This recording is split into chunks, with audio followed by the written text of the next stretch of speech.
नमस्कार दोस्तों, मेरा नाम है जितेंद्र सिंह बारड। मैं आप सभी का स्वागत करता हूं अपने इस यूट्यूब चैनल पे जिसका नाम है बारड स्टडी। दोस्तों, यूपीएससी एग्ज़ाम की प्रिपरेशन 12वीं के बाद कैसे करें उसके बारे में आज हम इस वीडियो में जानेंगे।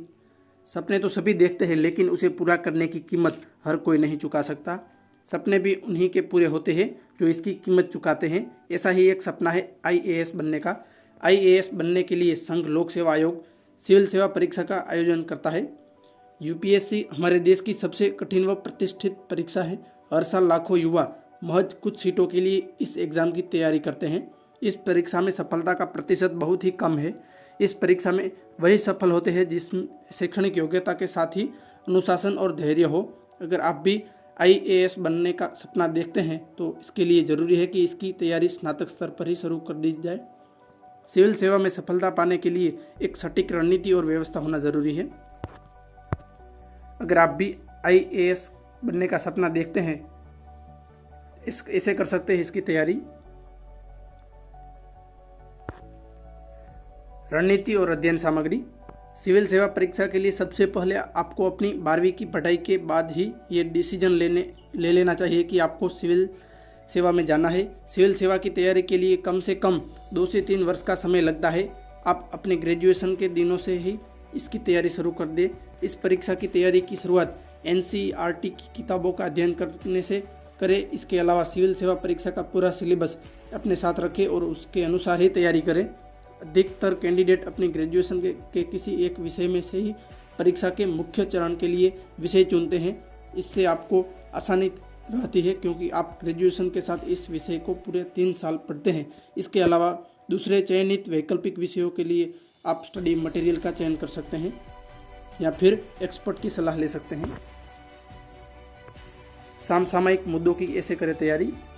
समसामयिक विषयों की तैयारी करने के लिए आप नियमित रूप से समाचार पत्रों का अध्ययन करें, जैसे द हिंदू, इंडियन एक्सप्रेस के अलावा BBC और DD न्यूज़ का बुलेटिन जरूर देखें। पिछले साल के प्रारंभिक प्रश्न पत्रों में भी समसामयिक मुद्दों से संबंधित प्रश्नों का अच्छा अनुपात रहा है, इसलिए ज़रूरी है कि समसामयिक मुद्दों की तैयारी करते रहना चाहिए।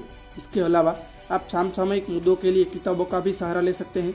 इसके लिए आप चाहे तो NCERT और NIOS की किताबों को पढ़ सकते हैं। किताबों ऑनलाइन निःशुल्क उपलब्ध है। विषय का चयन करते समय रखें इन बातों का ख्याल। सिविल सेवा परीक्षा में सबसे ज़रूरी होता है विषय का अध्ययन, इसलिए विषय का चयन करते समय इस बात का ध्यान रखें कि आपको उस विषय में रुचि है या नहीं। वैसे तो कोई भी विषय अध्ययन के लिए असंभव नहीं है, लेकिन फिर भी जिस विषय में आपकी रुचि है उसी विषय का चयन करना आपके लिए फायदेमंद रहता है। सिविल सेवा परीक्षा का सिलेबस बहुत बड़ा होने के कारण पूरे साल भर अध्ययन करना पड़ता है, इसलिए योजना के अनुसार ही चलते हुए पूरे साल अध्ययन करना जरूरी है। पढ़ाई के लिए जरूरी है एकाग्रता। सिविल सेवा परीक्षा निकालने के लिए ये ज़रूरी है कि आप अपने लक्ष्य के प्रति एकाग्र रहें, क्योंकि सिविल सेवा की परीक्षा कोई बैंकिंग या SSC की परीक्षा नहीं है जिसमें रट्टा मारने से सफलता मिल जाती है। इसीलिए इस परीक्षा की तैयारी के लिए आपको त्याग तो करना ही पड़ेगा। इसके बिना आप इस परीक्षा में कुछ नहीं कर सकते। आपको 2 से 3 साल सिविल सेवा के लिए देने ही पड़ेंगे। इन सालों में हर दिन आपको नियमित अध्ययन करना पड़ेगा। कितना पढ़ना है ज़रूरी।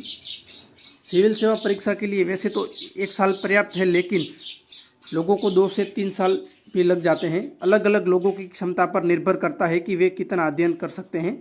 इसीलिए हर दिन कम से कम 6 घंटे रोजाना पढ़ाई करना ज़रूरी है।